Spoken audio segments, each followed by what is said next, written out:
BBCA, bank swasta terbesar di Indonesia, laba bersihnya masih tumbuh, kualitas kreditnya makin sehat, dan analis kompak bilang beli. Tapi anehnya, sepanjang tahun ini BBCA justru jadi saham yang paling banyak dibuang investor asing di seluruh bursa, sempat anjlok hampir 40% dari puncaknya.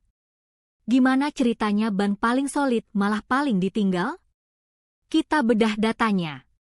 Seperti biasa, konten ini untuk tujuan edukasi, bukan merupakan nasihat keuangan, financial advice.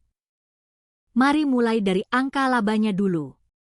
Di kuartal pertama 2026, BBCA cetak laba bersih 14,7 triliun rupiah, naik 4% dibanding kuartal sebelumnya, dan naik 4% juga dibanding setahun lalu.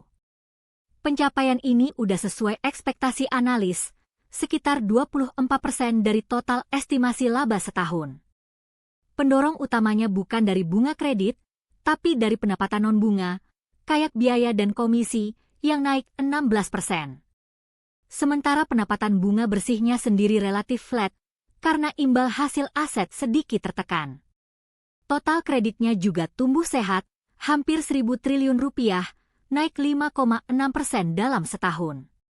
Dan dana pihak ketiganya didominasi kasa, tabungan dan giro berbunga rendah, di atas 85%. Itu tandanya likuiditas BBCA kuat banget, gak bergantung ke dana mahal. Ini bagian yang bikin situasinya makin aneh. Rasio kredit bermasalah alias NPL BBCA cuma 1,8%, dan itu turun 5% dibanding tahun lalu, terutama membaik di segmen korporasi dan komersial. Rasio pencadangannya juga tebal banget, 174,6% buat NPL, artinya BBCA nyimpen cadangan jauh lebih besar dari potensi kerugian kreditnya. Return on equity-nya di kisaran 22%, angka yang di industri perbankan Indonesia itu terhitung tinggi. Jadi kalau kita cuma lihat laporan keuangan, BBCA ini gambarannya bank yang sehat, efisien, dan makin membaik kualitas asetnya. Bukan bank yang lagi ada masalah internal. Nah, ini bagian intinya. Sepanjang tahun berjalan sampai awal Juni, investor asing udah net sell BBCA sampai 32,44 triliun rupiah, nilai jual bersih terbesar dibanding saham lain di seluruh bursa. Harganya sempat ambruk ke level Rp4.960, turun hampir 39% dari puncaknya. Tapi ini bukan soal BBCA doang. Ada dua faktor besar. Pertama, faktor global, konflik geopolitik di Timur Tengah yang memanas bikin investor dunia jadi risk off. Mereka narik dana dari aset yang dianggap berisiko, termasuk saham-saham di pasar berkembang kayak Indonesia. Kedua, faktor domestik, cadangan devisa Indonesia di bulan Mei tercatat 144,9 miliar dolar, level terendah dalam hampir 2 tahun. Ditambah lagi ada sentimen soal revisi Undang-Undang Pengembangan dan Penguatan Sektor Keuangan yang memunculkan persepsi pasar soal independensi regulator keuangan kita. Sektor perbankan jadi yang paling kena getahnya, dan BBCA, sebagai bank dengan kapitalisasi pasar terbesar, otomatis jadi yang paling gampang dijual asing kalau mereka mau keluar cepat dari pasar Indonesia. Jadi ini bukan asing, mejud G, kinerja BBCA jelek, ini lebih ke soal sentimen makro dan risk appetite global, dan BBCA kena dampak karena ukurannya yang besar dan liquid.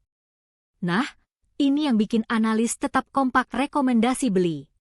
Setelah harga sahamnya tertekan, valuasi BBCA sekarang diperdagangkan di sekitar 2,5 kali price to book value, dan sekitar 12,4 kali price to earning untuk estimasi 2026. Level ini disebut mendekati 3 standar deviasi di bawah rata-rata historisnya. Dengan kata lain, secara historis, BBCA jarang banget semurah ini.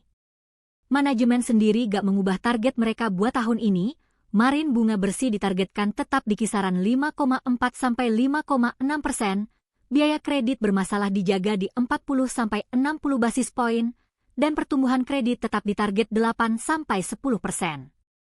Artinya, manajemen sendiri gak melihat ada perubahan fundamental yang mengkhawatirkan, mereka pede sama proyeksi awal tahun. 23 analis yang mengcover BBCA kompak kasih rating strong buy, 0 yang merekomendasikan jual. Target harga rata-rata mereka bervariasi tergantung sumbernya, tapi kisarannya di rentang Rp8.400 sampai Rp9.900, signifikan di atas harga sekarang. Plus, BBCA juga berencana bagi dividen 4 kali setahun mulai tahun buku ini, dengan payout ratio sekitar 64,7% dari laba. Jadi, apa yang terjadi di BBCA ini contoh bagus soal bedanya harga saham turun sama kinerja perusahaan jelek. Labanya tetap tumbuh, kualitas kreditnya membaik, likuiditasnya kuat, tapi harganya tertekan karena sentimen makro global dan domestik yang gak ada hubungannya langsung sama kinerja BBCA sendiri. Justru karena itu, valuasinya sekarang dianggap lebih murah dibanding biasanya, dan itu kenapa analis tetap kompak optimis. Tapi ingat, ini bukan ajakan buat beli. Keputusan investasi tetap harus disesuaikan sama tujuan keuangan dan profil risiko masing-masing. Ini nutup trilogi bank yang sempat kita janjikan, dari BBRI, BMRI, BBNI, sekarang BBCA. Kalau kalian mau video perbandingan keempatnya sekaligus, komen di bawah. Like, subscribe, nyalain lonceng notifikasi biar makin banyak orang Indonesia melek finansial. Sampai ketemu di video berikutnya.